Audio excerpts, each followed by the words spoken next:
ladies and gentlemen, now hosting the RizzoCast, put your hands together for Steven Risotto!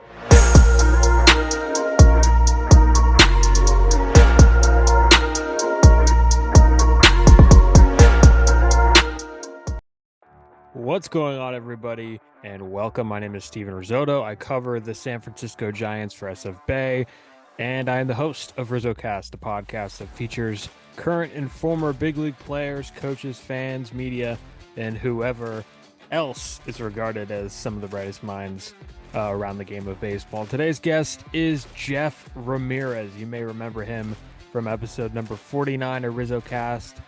So he's now a two-time guest. He's currently an assistant varsity baseball coach at Archbishop Riordan High School. Yes, that's my former alma mater.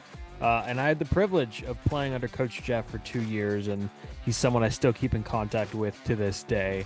Did I mention he was a former San Diego Padres first round, or not first round, but he was a draft pick back in 2006.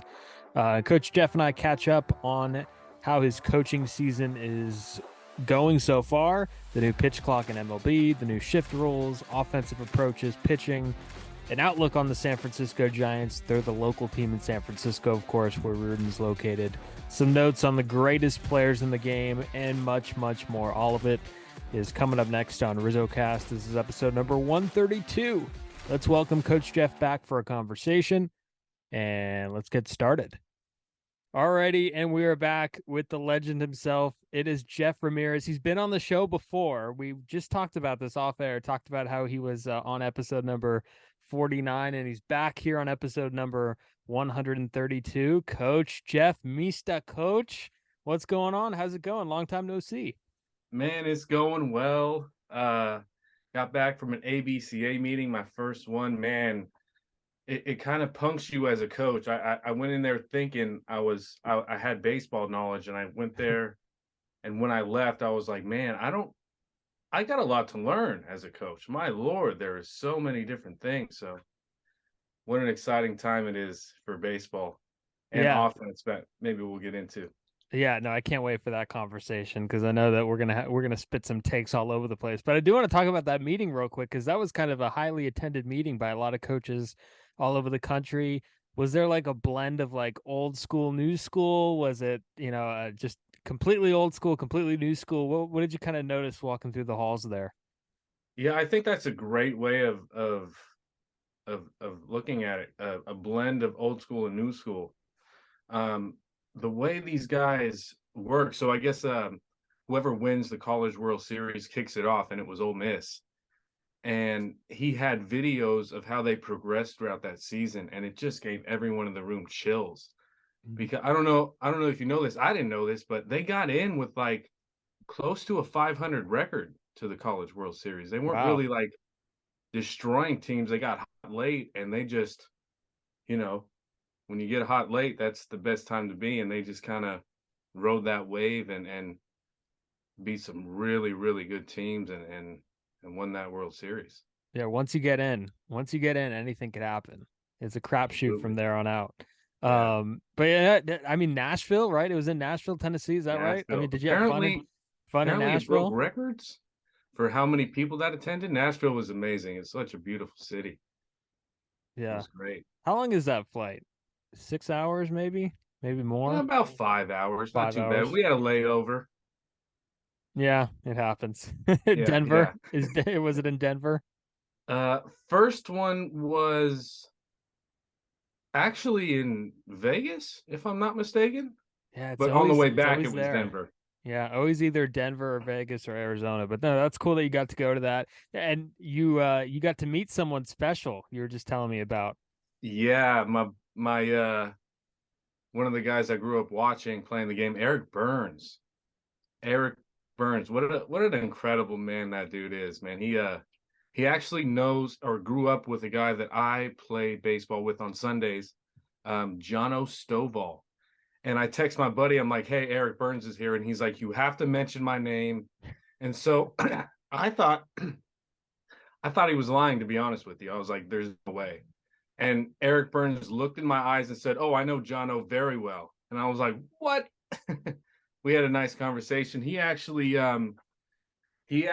hooked me up with this hat right here, and maybe we're going to use No Filter Network for Riordan baseball, which is exciting. Ooh. Yeah, yeah. Now him and Birdman Bats were over there. The local guys that fund these base players with these incredible bats. I have two of them myself. Yeah, No Filter Network. We had a quick stint there. RizzoCast had a quick stint on No Filter Network. It was fun. And if you do those Riordan baseball broadcasts, let me know and I'll get behind some of the microphone for some of those games. Just hit me Oh, up, that's man. exciting. That's exciting. Yeah, no Gotta, Filter's good too. There's a lot of good things. Will Clark's on there quite a bit. Yeah. yeah, yeah. He has a lot of random stuff on there too. He does nature things. Yeah. He's very active. It's very entertaining. Yeah, he does the one where he's running in the morning. I haven't Yeah. been on there in a while. The morning, I forgot what he calls it, the morning wake up or something. Morning hustle. Yeah. That's what it's Yeah. called. Yeah.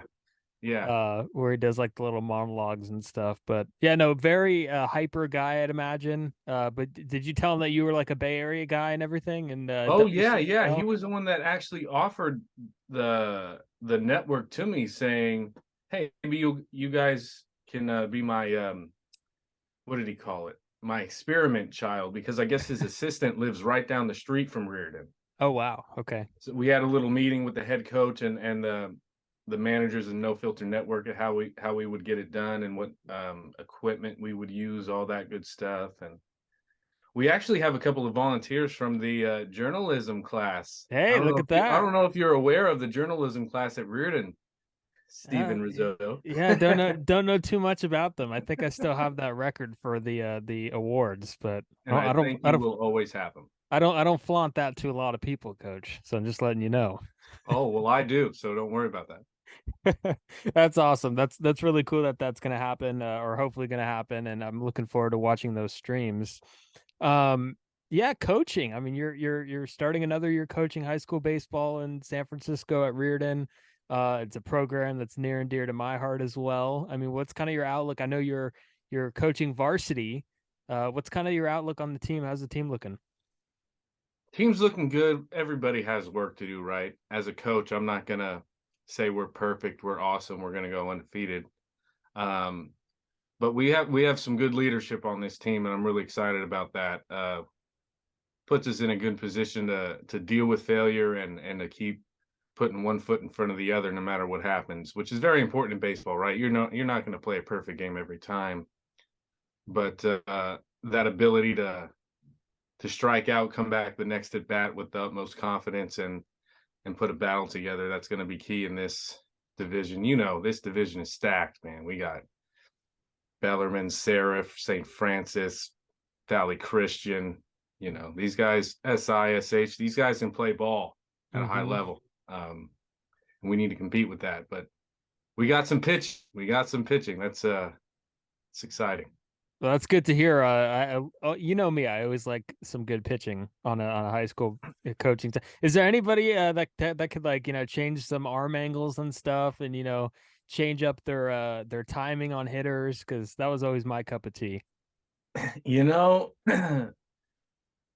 We have one guy that does that or maybe two guys that do that are off speed guys for sure. But Sebastian Elsner and Mason Louis, they really put in some work, and their fastballs, are really climbing on the velo ladder. So that's exciting. And then their off speed plays with that. But I'm really impressed with Anthony, and I'm really impressed with Israel. Yes, How hard they Israel. work. Yeah, shout out to Israel. Israel listens to the podcast, by the way. So yeah, he's my guy, man. He's developed this changeup over the years that is really helping him out. Really helping him out. He's got a plus off speed pitch, and he's got a plus curveball. Israel's freshman exciting. year, they called him Mini Rizzo. He wasn't throwing hard yet. He was throwing strikes though. And now I heard he's like a completely different animal. So he's throwing harder now. He's got the good off speed working.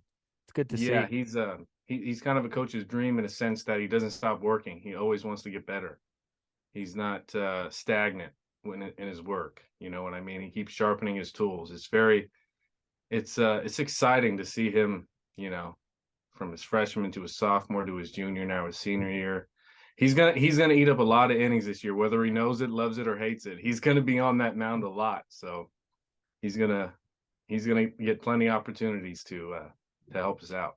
That's awesome to hear. And you got a new coach. Is that exciting? Is that a little weird? I know Coach Ramsey's listening. We want to shout out Coach Ramsey, by the way, Oh, because Coach absolutely. Ramsey, what he did for that program, and I know he's listening because you guys are kind of boys. Oh yeah. I mean, he was so instrumental in that program. I know he played a big part in your life, in my life, and we definitely wish him well. But new coaching staff. Tell me a little bit about it. Yeah, Brian Siner. The transition has gone so smoothly because of how much time and effort he truly puts in. I mean, he's there. He's the first one to leave. He's the first one there and the last one to leave every single day. He's really pouring his heart and soul out, and the guys can really see it. It's been a smooth transition. Honestly, I don't think anybody can come in and do a better job. He's such a good dude as far as like getting along with the players, getting along with the staff, having a game plan, being open-minded with what we do as a Riordan culture, right? Dave Lynn, he's someone I strive to be, and we had to bring up, the 9+1 meetings. Oh yeah. Oh yeah. Something I really look forward to, I hold near and dear to my heart is getting, young men to understand life in general. And once you're comfortable with giving it all and everything, I'm going to quote Augie Garrido: how you do anything is how you do everything. And so we can't just be amazing baseball players and be less than amazing people. And that's what really that 9+1 and David Lynn really gets to the kids. So, and coach is really buying in. I mean, I saw coach taking notes on a 9+1 meeting. This is how serious this guy is taking this year. It's a really good feeling for us. Yeah. Do you remember when we did a team bonding exercise one time, and we bit there's like a maze. The coaches all built the maze, and we raced through them. We had to like go on all fours and crouch down, and it was a race, and we raced in the hallway one day. I just saw that video pop up on my like little memories section. So it's cool that they're still doing some of those team bonding and those exercises, because I don't think in sports, I don't think the mental aspect is touched on, and I think it's getting there. I think that's really cool that a lot of teams have some mental coaches and such that are working with the guys, because it becomes a grind sometimes, I'd imagine, for sure. No doubt. And what's interesting, I'm going to bring up the ABCA, is that I met a mental coach at the Texas Rangers. I'm following her on Instagram. I think her name is Amanda, if I'm not mistaken. I'm sorry if I'm wrong, but Texas Rangers hired someone to be a mental coach. Mental Sweat Mondays is that's her thing. She has gear about it and everything. And her main point was letting everybody be themselves in a team setting. Like, if you want to change somebody for the team, you're not getting the best out of them, which I thought was interesting, because I think at times, especially in the past, I would try to change like who people were, and I don't think that's the right. You got to let them be themselves, but still with discipline. So it was, if some people are less than nice people, we gotta change that. But for the most part, I mean, if major league teams are hiring people strictly for the mental toughness part, why wouldn't we invest in time like that as well? You bring up a really good point, Riz. Yeah, no doubt. And you mentioned something really cool. You want the guys to walk out of the program as not just, better baseball players. That might not be even the second thing on your mind. It's more like better men, better individuals. Um, do you see it happening? Do you like see it blossoming? Do you see like, when you tell someone to like kind of, you could tinker with a guy's swing, but you can't tinker with, what's inside and what they have going on, and being responsible individuals. So do you see it happening? Do you see them kind of maturing a little bit?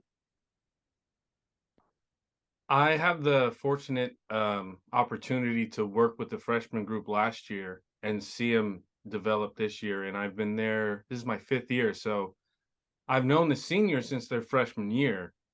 But I definitely see them maturing as they grow older. I think the best advice I got was be compassionate and have empathy for these, they're teenagers. They're meant to fail. That's how they're going to succeed. That's how they're going to learn. So I kind of let them fail in a sense that is positive, right? Like if I'm negatively, you know, pounding them down when they fail, they're not going to want to succeed. They're not going to want to go run through that brick wall for me. But if I kind of say, hey, you're not the first one to fail and you're not going to be the last one, you're going to be just fine. You just keep on going. I think that gives them a tool through life, right? Yeah, absolutely. That, as leaders, we have to understand that perfection is only a God thing. It's not a person thing. It's not a people thing. It's definitely not a baseball thing. So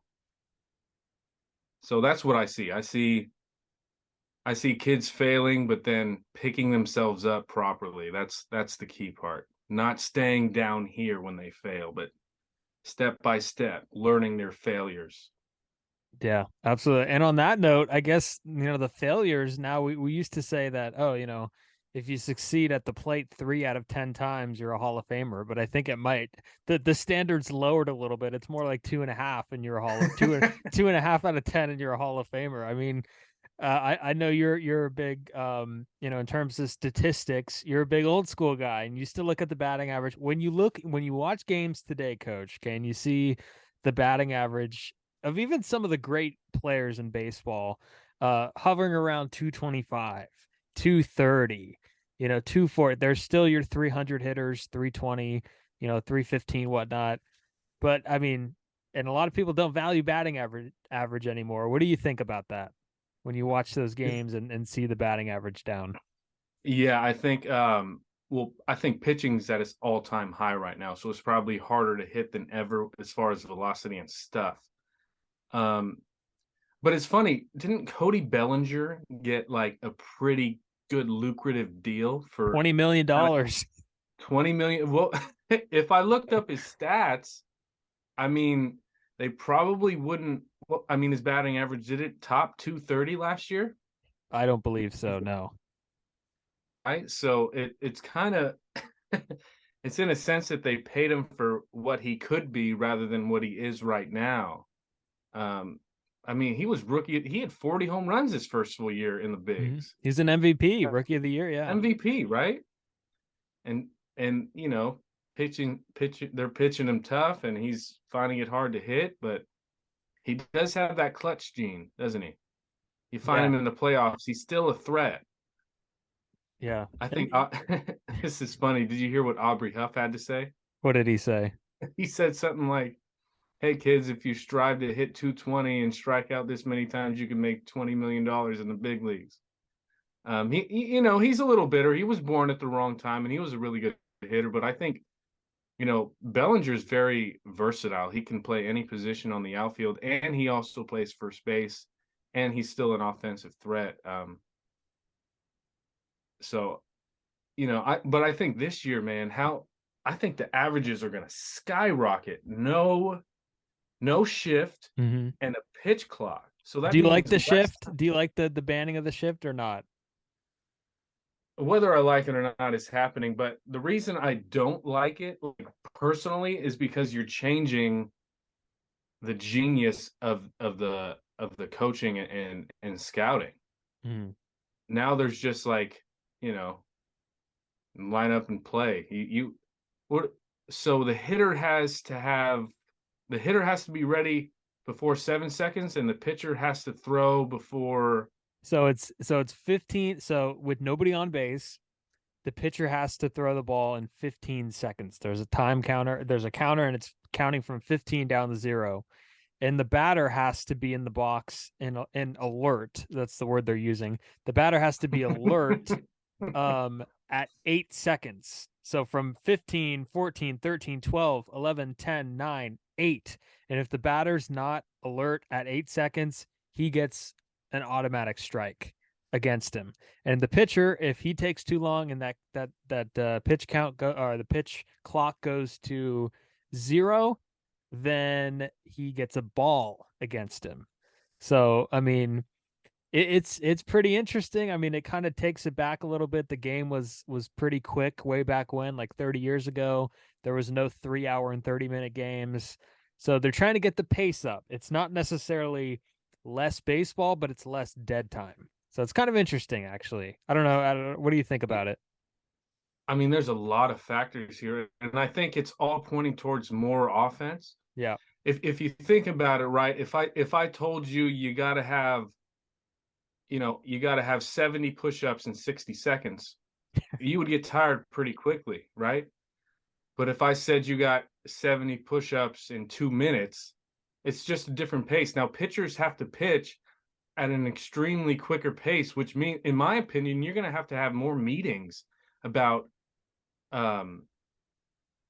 pitch selection. Like, what are you going to throw here on a 0-1 or a 1-0 or a 1-1, 2-1, 0-2, right? You're going to have to know exactly in what count what you're going to throw, because to me, pitchers would pitch and then they would have time to think about their next pitch. I don't think they have that time anymore, Riz. They're gonna have to step up their pace, which means I think offensively it's a little easier to hit. Because if I see 99 and I see 30 seconds in between where I don't see a pitch, and then I see 99 again, it's like I have to, my timing is going to be slightly different. But if I'm seeing 99 and then 10 seconds later I see 99 and then 10 seconds later I see 99, I'm in a good rhythm. Right? You start throwing off speeds, I'm still in that 10-second rhythm. Yeah. Right? So I think it's going to be easier for hitters. I think it's going to be way tougher on pitchers. You're going to have to throw quicker, and I think there's going to be a lot more arm injuries now. Not only are you going to throw 90 pitches, but you're going to have to throw 90 pitches in about an hour and a half instead of 2.5 hours. So everything just points to more offense to me. And then the shift, my Lord. what I mean, we're just like taking away everything the pitcher has to offset the hitter's timing. Well, if you think about it, it's everything, every rule that MLB has ever implemented has gone against the pitcher. So like in the late 60s when pitching was really, really good, they had to lower the mound just to get, on the same level, right? Pitching again. Thank Bob Gibson for that. Yeah. Pitching again, really, really good. They had to add a DH. Okay. Pitching again, really, really good. They had to crack down on sticky substances after every inning. Okay. Pitching, really, really good. Oh, you don't have the shift anymore. Pitching, really, really good. You guys have to speed up now. You can't walk it. And I do, there are some guys that are hard to watch where they're taking 45 seconds in between and they're tying their shoes 5 times. But I'm kind of indifferent on the pitch clock. I want to see a little bit more of it. I like the idea of pace. I think like we need pace with everything we do. Like every sport needs pace. But the timer I never thought that I'd see a timer in baseball. It's just it's like I think baseball's bowed down upon or bowed down to because there's no clock. That's like the beauty of it, right? It's great. There's no clock in baseball. And now we got this big old clock counting down 15, 20 seconds. I mean, it is weird that it's gotten to this point, and I really hope a meaningful game doesn't end with a violation, and how are they going to count up the stats? Like, do you count a strikeout for a guy who got to 0-2 but then gets a violation in his favor? Like, there's certain things where it's like really weird. But I will say the one thing that I will help with, and I think, you as a guy who played up the middle and played defense, it's going to help those guys be on their feet. And I think it's going to give them a little bit more a pre-pitch setup there that they're going to have because they're not going to be waiting in between pitches. But I do agree it's going to be a lot harder to, gather your thoughts as a pitcher. And Alex Cobb, as an example today in a spring training game, Alex Cobb said he felt like more of a thrower than a pitcher because he felt rushed. And that's the last thing anybody wants is to feel rushed. Well, you bring up so many good points, and I didn't even think about the 60s, 70s, 80s, and 90s rule changes as far as hindering the pitcher, man. They hate dominant pitching. MLB hates dominant pitching. They hate great pitching. You're absolutely right. You brought up a great point with the defense as well about how they can be in rhythm. Maybe defense is going to be at its all-time high, but there's no shift. Yeah. So I'm thinking like guys like Jock Peterson, I think are going to bat 300. There's going to be so many lefties, these power lefties that can hook any pitch. They're going to be on first base instead of, running back to that dugout. And Yeah. it's exciting for hitters. It's incredibly hindering for pitchers. Yeah. And hitters could hitters are going to get a chance to hit the ball in the screws and not see a guy standing in right field. So yeah, they're going to be looking for, I mean, there's still going to be some shifts. I think, I think you're going to see the shortstop get as close to behind second base as possible, like as much as he's allowed to. But one thing on the infield is like, you're going to have range to play second base now. Like the range to that position is coming back because you can't that stick. is such a great point. We You had this can't talk stick. actually. Me Yeah. and Ramsey had this talk actually. You're gonna have to draft shortstops and put them at second base now. Which I mean, they kind of do anyway. Everybody out there used to play shortstop at one point, but you're actually gonna have to have a major league quality shortstop guy play second base. There's no more of that. I don't want to bash anybody, but guys like DJ LeMahieu who came up as a second baseman, he was so tall, and I mean that. Max I don't think Muncy. he's Right? Yeah, Max Muncy that's a gets great starts point. at Wow, second base. yeah, I would never Yeah. put him at second if a big lefty was hitting now. If you're Yeah. not allowed to be on the, so you're not allowed to be on the grass either, right? Nope. You can't even back And up on the grass. yeah, that's I think it would have been a better thing if they made it so two guys on one side of the bag, two guys on the other instead of the grass. Because I think, if a guy should be able to stand on the grass, I think, if Yeah, there's like two guys one on the or right. a couple of steps. That's not a big deal. I mean, that's a smart choice when you got big hitters up, and now Yeah. they're like you said, they hate good pitching. Now they're kind of leaning towards, they hate defense. Yeah. I think what's happened is that just like the offensive approach has changed so much. And like, I think maybe they're thinking that because like, oh, guys would try to launch the ball and create big launch angle because they wanted to hit the ball over the shift, not through the shift.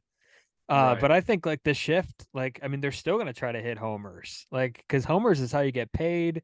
The OPS Absolutely. goes up, the WAR goes up, and teams pay based off the extra base hits. So I think like the idea that this is going to create like 20 more Pete Roses and 20 more Tony Gwynns, like, I don't think so. I think batting averages will go up, but I'm interested to see because Ryan Howard, his career ended because of the shift. You bring up so many amazing points, Frizz. It's like you've been doing this for a while or something. Strange. You know what? I want to see someone who's an incredible pull hitter. They bring the right fielder in because they don't have any rules about outfield shifts, do they? No. So if a big left-handed hitter's up, you could bring the left fielder over. Yeah, so I'm thinking we might see a lot more of that, which is so bizarre to me because all you have to do really, if is just hit a pop-up, just kind of baby it to a place where they're not. But then again, are you going to make less money hitting that single or double? Or are you going to try to make millions hitting it over everybody's head? Yeah. What's funny is that whenever I think of the shift, I think of Johnny Cueto was pitching one time, and the Giants had the overshift on, and it was some left-handed hitter that was hitting. I think it was Mike Moustakas, who was with the Reds at the time. And they had the overshift on, the second baseman in shallow right, the shortstop on the right of second, third baseman playing short. And Cueto was throwing like little two-seamers down and away. And I'm thinking like that if Mike Moustakas like hits that, that's going right to where third base would be.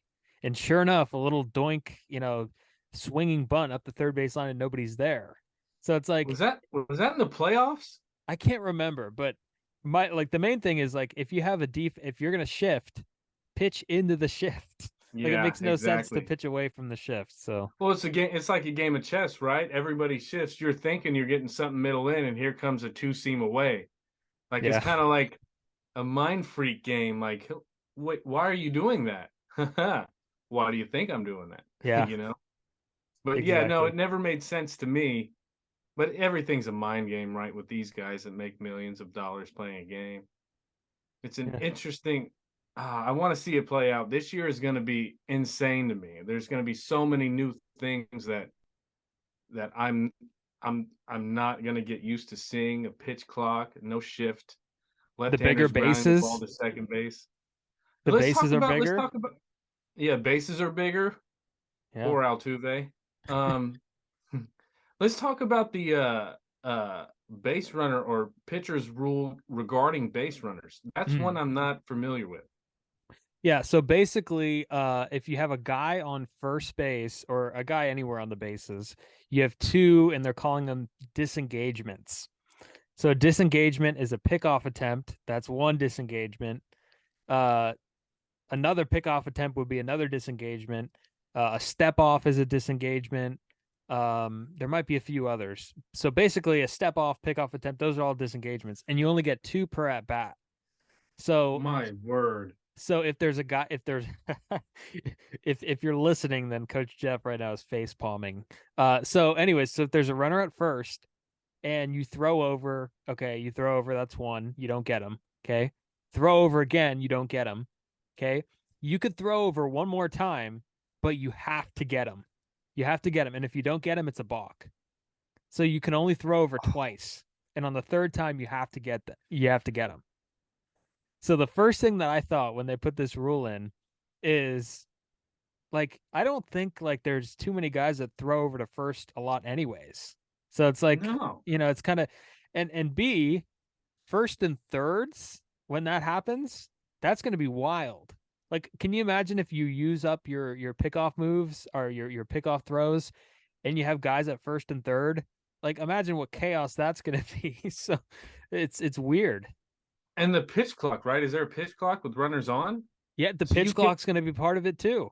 Yeah, it's 20 seconds with runners on and Oh my 15 seconds. God. So the pitch clock, if the pitch clock's going down, right? 3, 2, like the guy at first is going to take off, right? Because like he knows the pitch clock's winding down, especially if you have no more engagements or disengagements, whatever they're called. I don't care. But yeah, it's definitely going Okay, to okay. change. I actually, with the passion, hate this new rule. This is ridiculous to me. This is you're taking away every single tool a pitcher has to stop you from scoring runs or going to the next space. This is I'm dumbfounded, Riz. Could you imagine Ricky Henderson in this day and age with these rules? He would get 200 stolen bases. Yeah. Well, he would try and draw a throw twice, right? And Yeah. then he'll know that, okay, this guy, he could throw over again, but he has to get me. And he could walk into second base. And now there's no more lefty reads. I mean, that's just, oh man.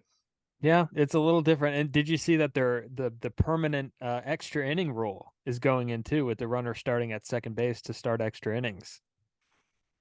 I thought they should have delayed that. I thought we should start extra innings with nobody on, and then maybe if we get to the 11th or 12th or 13th, then you do it Yeah, to one time speed it through. up a bit. Yeah. But we're gonna do that in the World Series, Riz.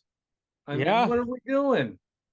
Yeah. Well, actually, I don't know if it's still in the World Series. It might be only in the regular season, but that's a good point against it, because if something is done in the regular season and not in the postseason, I mean, that just tells you that's a pretty bad rule that they're not using it in the post, so, I mean, Amen. but what's interesting about that is that the teams, since it started, the record for away and home team with the guy starting at second base, it's almost 500. So it's that shocked me too. I thought the home team would have the clear Whoa. advantage, but it's almost Well, 500. because the first team has the opportunity to get that run in, so so you feel like maybe there's more pressure if you're down 1 or 2 runs with only 1 runner at second. I can understand that. I get it. Yeah. And I But I don't mean, think the away team's let going to me ask you bunt. this. Yeah. Yeah. Yeah. Let me ask you this though. If, a home, let's say the away team doesn't score, the home team comes up and knocks him in right away. That ERA doesn't go to that pitcher, right? That earned run doesn't go to the pitcher. I don't think it does. I don't think it does. So how do we record that run? It's an I don't know. RBI. Yeah, just like how do we record the like if it's a strikeout on a pitch count violation, who gets a strikeout? Oh my Lord. Do we This give a is just strikeout to a this guy that only threw 2 strikes? So, guys are gonna break strikeout records with least amount of pitches. yeah, exactly. That's a Oh, good point. Oh, I mean, it's kind of getting out of hand here, but I mean, major league guys, they're gonna find a way to deal with it and be competitive. But as a baseball fan, I just think, I mean, we're gonna have consistent 15 to 13 scores now. Like yeah. I think the Cy Young Award winner is gonna win with a 5.4 ERA. I mean, this is ridiculous. Yeah, I think the pitch clock will eventually I think we're gonna eventually forget about it. I think it's gonna get to the point where these guys are gonna get so good, there's gonna be maybe one violation a game, right? Yeah, Because like it's gonna naturally, and the minor league guys are used to it. They've had it for a few years in the minor leagues, so like it's right. really a change for the Max Scherzers and the Justin Verlanders of the Hmm. world, Hmm. the pitchers and the veteran players who have not had like a minor league time in a long time. It's going to be hard for them to adjust. But I mean, yeah, I mean, this is what I Oh mean. boy. Baseball, the commissioner's office, they've been complaining about pace of play for a while. They want to get the casual fan involved, and shaving See, off 20 minutes, is that really going to do anything? why would you ever want less baseball as a baseball fan? That just blows my mind. That if you want less baseball, guess what, Riz? I don't think you're a true baseball fan, and we shouldn't change rules for you. But that's just my opinion. I don't work in the major league front office. I'm not there telling them that. So And now you really won't. You're on record. oh, I'm done. I'm done. Put a fork in me. Or someone's gonna hire me. First Take would hire me. Oh yeah. Oh yeah. All I have to do is just, make up ridiculous things and I'll get real famous. Yeah, exactly. First Take will hire you, and you could just yell blasphemy, Yeah. and it just go, yeah, Blasphemy. Skip. blasphemy. Skip. Skip. Yeah, yeah. All those guys, they're all talking heads, and there's really no repercussions for any of them when they say something that's outlandish or even um horrible or not even based off data or whatever. That's a different conversation. But anyways, how do you think about these Giants? Anything going on? Any predictions for this Giants team? I know you're Let a me big take you through fan. the wave of emotions. I was really depressed. Not depressed, but I was really like angry that we didn't sign Judge or Correa. But you know what? We got like 5 All-Stars. Hmm. Two-time Gold Glove Award winner.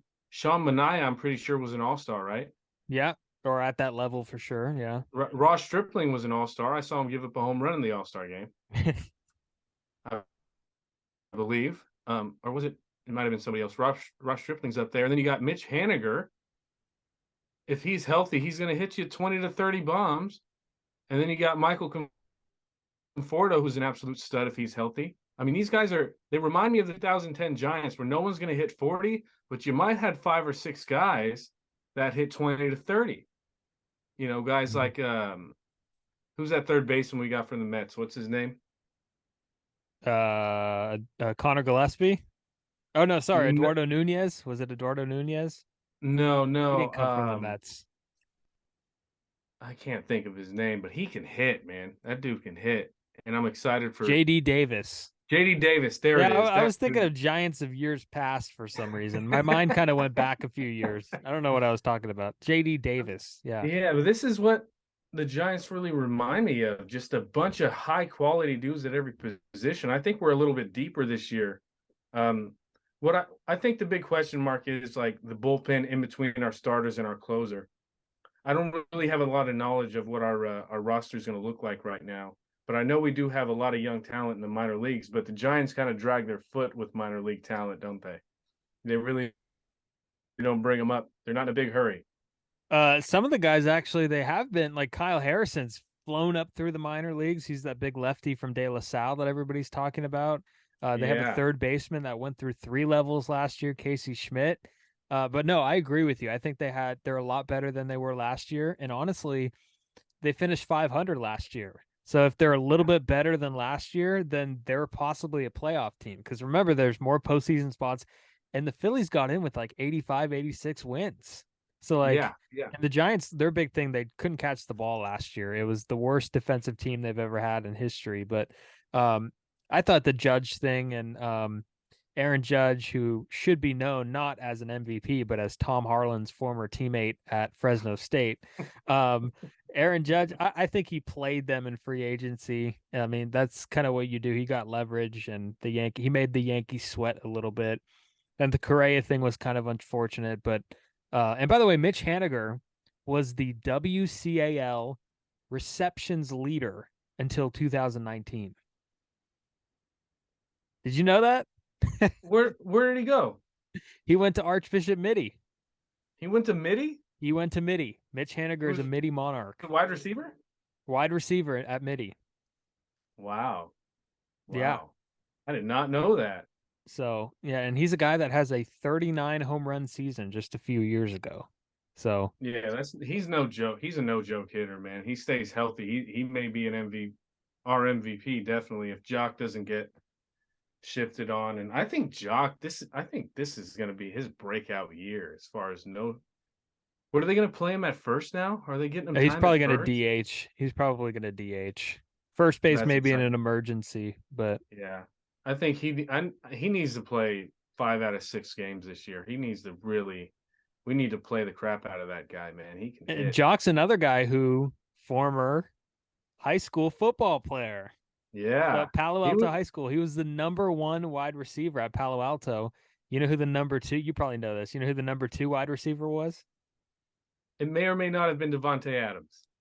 It was Devontae Adams, correct? Absolutely. Yeah, there you go. Absolutely. Giant, they're good at getting a lot of the Bay Area guys in here because they got Haniger from Mitty, Logan Webb's not too far away in Rockland, Sean Mania pitched in Oakland, so they got a lot of guys that are very comfortable with the Bay Area and that have been here before. And it's Crawford, of course, East Bay guy, Pleasanton. So they do a good job on that front, recruiting some of the local boys. Yeah. I'm really looking forward to Crawford. I think last year, he was dealing with injuries. He wasn't telling anybody, right? And I mean, if you don't love Brandon Crawford, then I don't love you. Let's just get that out of the way. Who doesn't love, the longest tenured Giant? Now, random question. I'm going to quiz you here, Riz. Okay. Do you know who the second longest tenured Giant is on this team? Second longest tenured Giant on this team. I'm going to take a wild guess and say that it's Mike Yastrzemski. Oh, you nailed it. Absolutely nailed it. I heard it in KNBR a couple of days ago, and I thought it'd be a great question to ask you, but you nailed it. Yeah. It seems like Yastrzemski just got here, right? Like, seems like he a couple years, like 2020 was his breakout year? 2019. Yeah. I hope he has a good year. He's, And I know that the 2021 season was kind of an outlier. Maybe they were a little bit ahead of schedule and had a random year for the ages. But I was surprised to see that Gabe Kapler and Farhan Zaidi, since they've been to San Francisco, their record is above 500. They have, it's a little interesting to see that based on the criticism they've gotten. But I think the players like to play for Kapler, and I think they did have a good offseason this time around, but we'll see. Tough division. Yeah. Gavin Lux is out for the year. That guy, I was kind of, even though he's a Dodger, I think he was an absolute stud. He's such a good ball player. I was kind of looking forward to watching him play. He's out for the year, torn ACL. And he was gonna break out this year too. I mean, like, look at the was. guys they that lost. Was a guy I was not looking forward to.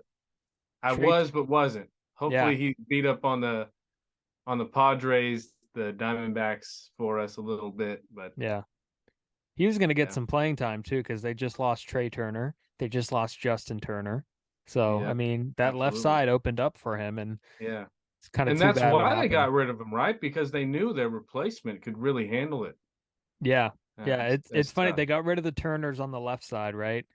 And then they go put, you know who they replace him with? Gavin Lux and Max Muncy at third. So it's like they have these great in-house options too. Imagine that depth. It's pretty wild. But San Yeah, it's a Diego, good they got problem all to the have. names with the Bogarts and Machado and Tatis, Oh, and they're scary. but They're scary. I mean that's just a wicked team. Pitching might No, be where you could get them, maybe a little bit, but Musgrove broke his toe or something like that. I You know saw what that happened in to the weight Musgrove? room. In the weight room, Oh, oof. I think I could picture how that happened. Drop the dumbbell. Yeah, that's not fun. They shouldn't be out for too long though, right? He should be out Yeah, maybe 6 weeks. yeah. I feel like you could still pitch with a broken toe. No, right? Depending on the toe. Big toe, I think you're hindered quite a bit. Mm, Smaller toes, I think you should be all right. yeah, I'm sure some of them have like broken toes that they play with that have not gotten fixed. Yeah. Yeah. And no Uh, one bunts anymore, so you don't have to worry about really covering your position. yeah. Hopefully it's not on the foot where he pushes off or anything. Or I guess landing foot would be bad too. Just not. Yeah. Avoid breaking toes in the weight room, boys. Yeah. Go tell your Amen. players that, please. Amen. You know Uh, who I think could surprise some people in our division is the Diamondbacks. oh yeah, I really think they got good talent over there. I watched them last year. they have They great can at hit. bats, don't they? Yeah. They can hit, man. They really can hit. They're scary good on offensively. But their pitching isn't the best in the division, so I think that's where they're going to get hurt. And if you don't have amazing pitching this year, if you're not A plus, you're B minus, you're going to feel it this year with these new rules changes. Yeah. So you better invest. You got to invest in some pitching if you're the GM, man. And I think Sean Manaea, like you meant, because Sean Manaea had a rough year last year, but like the Giants, if anything, under this like new coaching staff and everything, they proved that they're really good at unlocking pitchers. They do it Uh, every year. mm, Rodon, Gosman, DeSclafani that one year. I mean, they unlock them, So this is a great place for Manaea to come for a year, kind of establish value and pitch good for them. But yeah, the Diamondbacks, one quick thing on them. I remember after a Logan Webb start last year, Gabe Kapler said, these guys have given us as much trouble as anybody. And that's yeah, talking about a fourth place team. yeah. That's wild. And it was the first and only start in Logan Webb's career where he didn't have one single strikeout in like 6 innings. Now that's interesting. This with his stuff. Well, if they were at Arizona, I can get it because with that, I guess with the air, your ball doesn't move as much, right? They talk Mhm. about that in spring training a lot. The sinkers don't sink as much, the off speeds don't break as much, but still, I mean, you're you're someone throwing 95 with two seam sink. That's tough to deal with, and you haven't struck anybody out. Yeah. I think that's a telltale sign of how good they really are. Yeah. They're definitely on the rise, no doubt about it. Yeah. Um, I feel like there was something else we were gonna mention, and I forgot what it Hmm. was. But yeah, I mean, we hit a lot. I want to ask you about the umpire thing because, and we probably could have gone to this earlier, but do you think that there's going to be an automatic strike zone in baseball in the coming years? I truly hope not, and I'll tell you why. It's because you're you won't even have to invest in a good major league catcher anymore. That's right. I All you would agree with need you. all you would need is someone with a pretty good arm and someone that can block. Receiving is such a beautiful science to me that if we go to an automatic strike zone, I'll put an outfielder back there, just catch the Mm, ball. If it's over the plate, they're going to call the strike, and it kind of takes away from the guy because in the major leagues, catchers get paid millions of dollars just to be a good catcher. They can bat 208 with 4 home runs. They can get 14, $15 million a year because they can handle that pitching staff yeah. and they can block and they can throw people out. So you're taking away the beauty. I mean, but this is what the major league does, right? They don't like defense. They don't like pitching. It And they're doesn't probably sell, going to take away coach. from the catcher. It doesn't Uh, sell. uh, The what do we got to do as kids, coaches, man? yeah, the kids like the bat flips and the homers and the throwing 95. They don't like the pitching. So, I really wish we had a time machine to some of these Bob Gibsons, Tom Seaver, and Nolan Ryan. If you bat flipped off of one of those guys, you would probably lose your life that day. yeah. there would not only be words, there would be physical things happening to you. You would think twice about bat flipping against guys that were that intense, you I know. remember asking Coach But Ramsey about this when Coach Ramsey came on, and I was like, "Are you a big bat flip guy?" And I'd always wanted to ask, and I think I already knew the answer. And he was like, he said something along the lines of, "Yeah, well, it's a little bit different now." He's like, "That wouldn't happen, you know, back when we played." So, and he's right. It would. I mean, and now, I mean, if you drill a guy, it's not even worth it because you're just going to get hit with a 4 or 5 game suspension. absolutely. There's no such thing as guys kind of policing themselves. Yeah, yeah, it's definitely it's the game's shifting and it only care about offensive way and My main we thing don't is like. that, yeah, my main thing is, and you and I, we send each other good stuff on Instagram all the time, great Oh videos, yeah. highlights, and stuff, and it's awesome. And I always say this is like been something that I've said a lot on this, but a 13-year-old kid could look on Instagram and watch a guy hit a 500-foot homer, bat flip, and then he could also watch the next video of a guy throwing 95, blowing hitters away. But by the time it gets to first and third, nobody out, they don't know what they're doing with the baseball. Boy, you bring up such a good point of the game that highlights only, right? Yeah. Oh, how many kids watch bunt defenses? How many kids watch, a pick play? How many kids watch, a first and third crash trying to get a runner out at third with the shortstop going? There's not enough like passion for the little details. It's all home run or 99 or nothing, right? Because we all get our information now in 15-second blasts. Absolutely. It it's a problem for the youth, and you can see it. I see it. I mean, I see it on our team a little bit. Yeah. Go ask them who their favorite player is. And I wonder what the answers are going to be. Let's see if there's Hmm, some like diversity with the answers and it's not all just Mike Trout. absolutely. All right, so let's go your top 5 without Mike Trout. Oh, okay. Well, number one, I got to go Ohtani. I'm going to go with Shohei Ohtani, Beautiful. number one. He's doing amazing things offensively. He's a top line starting pitcher. And anytime, as long as he's doing both at a high level, he's number one because we have never seen anything Absolutely. like him. No, you're right. Number two, I think I'm gonna roll with Judge. I think it's hard. It's hard not to put Aaron Judge on there. Number three, man, you put me on the spot. Number three, I think I'm gonna go with I think Mookie Betts. Mookie Betts would be a good third. Third, just a pure athlete in every sense of the word. He might get some time at second base, from what I heard. Came up as a That's second fun. baseman. I'm excited for that. Number four, I think you got to put, Manny Machado there somewhere. He goes as much as we hear about him in the media and everything. The guy just goes down and posts, plays every day. He's going to put up the same numbers every year. Um, and then number five, I feel like I'm missing someone, but ooh, Arenado's a good choice. Arenado, Goldschmidt, all those guys are great You stole choices. mine. I feel like I'm forgetting someone, great. Freddie Uh, Freeman's another good one too. I'll put a pitcher in absolutely. there. I'll put a pitcher. I'll be nice and I'll put ooh, what pitchers are out there? You know, that's another thing. Who- DeGrom's out there, but he never pitches. He's never healthy. Yeah, that Yeah. guy's hurt. I'll go with the Goldschmidt. I'll let you take the Arenado pick there.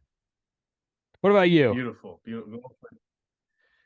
I got a couple of the same ones. I would go Judge Arenado. I'm really enjoying Pena's game from Houston. He's good. Yeah. I really, you win a World Series, it's your first full year, and you dominate the postseason. I think you're one of the best and most exciting players on the field, no doubt. Um, I'm definitely putting Freddie Freeman up there. I just looked at the stats before we came on. He was top 5 in almost every offensive category. I got Mookie Betts as well, just because he's like our modern day Willie Mays, where he can kind of do everything well: hit, run, play defense, throw you out. Right.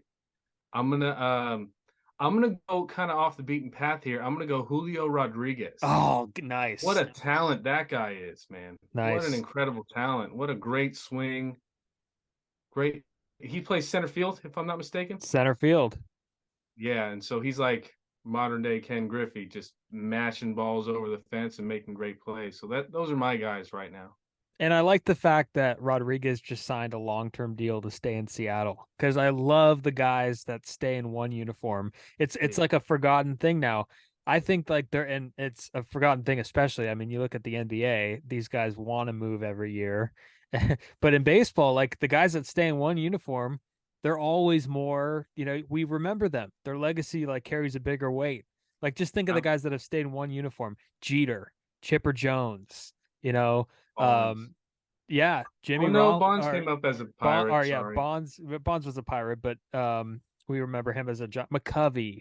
Although McCovey went other places a few years, but those guys, those one team guys, Joe Mauer in Minnesota was that guy. Yeah, yeah, Um, I mean, there's so many of them, but they're just more iconic. There's something about them yeah. than guys that Absolutely, play everywhere. absolutely. And I think what another thing too is it's just this comfortability of where you're going to be the next 5 years. So I Yeah. just think more comfortable in the box, you're more comfortable in center field. If I don't really care what anybody says, it's human nature. If your name is on the trading block and they're writing, articles about you may go this, you may go here, you may go there, you're getting asked in the media every day where you're going to go, there has to be some conscious thing affecting you at the plate and on defense if you don't feel like you're wanted by the team you're playing for. Mm-hmm. So I think you're absolutely right. There's this sense of comfortability if you're going to sign there long term. Good on Seattle for signing him, man. That's going to be a good team for a couple of years now. Yeah, I'll give you another name that sticks out. Who like I knew he was good, but at the postseason, when I saw him play during the postseason, Houston Astros DH Jordan Alvarez, Oh, monster. dangerous. Watch this guy left on left, the way he keeps his front shoulder in. Like he's one of the most balanced guys, one of the most balanced hitters in baseball. Yeah, Monster, yeah. monster, absolute monster. And he has light tower power. I've never seen a guy go dead center in Houston on top of the new pavilion there. Yeah, yeah. That's ridiculous. That power, I mean, ugh. Jesus And I Christ! You know who remember, we forgot? You know who we forgot? Bryce Harper. oh man, yeah, Bryce, if you're listening, we didn't forget about you. You're there. We should have started off this segment by saying not Mike Trout, not Bryce Harper. Yeah, That's there you how it go. should have went down, because they're the obvious choice. How good of a postseason did he have? He was Yeah, electric, and he's matured. I mean, big like look time. when he first came up, everybody's like, "Who's this guy? 19 years old, coming up and acting like this." And now, like, he's almost off the grid. And I think it's because he's chilled out a little bit. He's calmed down. He puts his head down. He works, and he's exciting. He shows emotion during games. He's a guy. He's gonna hit a home run. He's gonna act. He's gonna run around the bases. He's just a guy, and Yeah. I know he's having Tommy John. He's going to be out for a little bit, but hopefully we see him towards the end of the year and maybe help the Phillies get to another postseason push. Are you going to watch the WBC also by any chance? No doubt. I am No doubt. so pumped for that. No doubt. It's one of my favorite things that baseball does. Oh yeah. The Dominican Republic team is basically an all-star team. My Lord. They have a great infield. They have to be the favorites walking in. Yeah. No doubt. With their staff and their players. Whew. Are USA you is always if I'm not good, mistaken, are you a Puerto Rican guy? Are you like I are you am mostly Puerto Rican, a little bit Mexican, a little bit Swedish, Irish, Austrian. I don't know if Sweden, Ireland, or Austria have a team, but So you have a couple yes. horses in the race. You got USA, you got Puerto Rico. I mean, you're gonna And I be got Mexico, so yeah. yeah, I no, got it's going to be Italy. exciting. Go Italy. Go Italy. Yeah, yeah. Italy's got a CSM Bulldog on their team. Miles Mastroboni. CSM. I interviewed him for a story. He's in he came up with the Rays last year. He's now in the Cubs organization. But Miles Mastroboni is going to be playing for a Mike Piazza managed Team Italy. Really cool. What position does he play? He's an infielder. So he plays short. He's a utility guy. Plays second, short, third. He'll be playing for Team Italy. Can't wait for that. But is he an area guy? Did he go? Yeah, Livermore. Oh, okay. Granada High School. So I'm gonna be rooting for him. Yes, Italy. Yeah, it's gonna be fun. I'm excited. And one thing, because like, if you look at the pitching for a lot of these teams, it's like okay, right? And I'll give you a dark horse in this because they're gonna have the pitching. Team Japan. Okay. Oh yeah. Well, they play the game the right way too. Didn't they win back-to-back World Baseball Classics? They did. So it's interesting because like the Venezuela, Puerto Rico, Dominican, USA, a lot of their big pitching stars are already in the big leagues and they don't want to commit, right? Mm-hmm. But Japan, they take this so seriously. They're gonna have all their aces out there. They're gonna, because you know how many pitchers that we've seen in the WBC who come over to the United States a few years later. Like that's the first time we saw Yu Darvish, Tanaka. Absolutely. I mean, they're gonna be a tough team. They're really good. That's a good hot take right there. You heard it first, Riz. Now I'm excited to watch Japan. Yeah, Japan. Might have to watch them at 3 a.m. or something, right? Yeah, exactly. Set the alarm early. Well, I know your alarm is already set early. A little bit, yeah. Yeah, no, this is awesome, man. I really appreciate you coming on, and I mean, I'm sure we could talk for like 3 more hours. And you'll definitely be on again. Again, open invitation anytime you want to come on, and I'm gonna come out to a lot of the games this year. Hopefully, me and Elsner, Big Elsner, who's listening. I usually go when he goes, so he's his brother right now being there is the only thing that keeps me to going. It gives me a reason to go to these games to hang out with Big Steve and Elsner. So as long as he's there, I'll tag along with them. So best of luck to you at this year's team, and appreciate you coming on. This was a blast. Yes, thank you, Riz. This was awesome, man. Keep doing your thing. I'm watching you from afar, man. We're all proud of you, all of our coaches. I'm sure your family is. You're the next star. You already know this. I appreciate that. Hey, and next time I'm there, you got to introduce me to the new coach. Oh yeah, no problem. No problem. He'll love this. He'll love you. I know it. Awesome. Sounds good. Everybody could check out the podcast on Twitter and Instagram at RizzoCast. I post clips up there, older clips, new clips. I'm sure Coach Jeff sees all the clips there of me asking Denard Span what his worst ballpark is, best ballpark, all that fun stuff. And then of course Spotify, Apple Podcasts, YouTube. Go check it out. And thank you everybody for listening, and see you next time.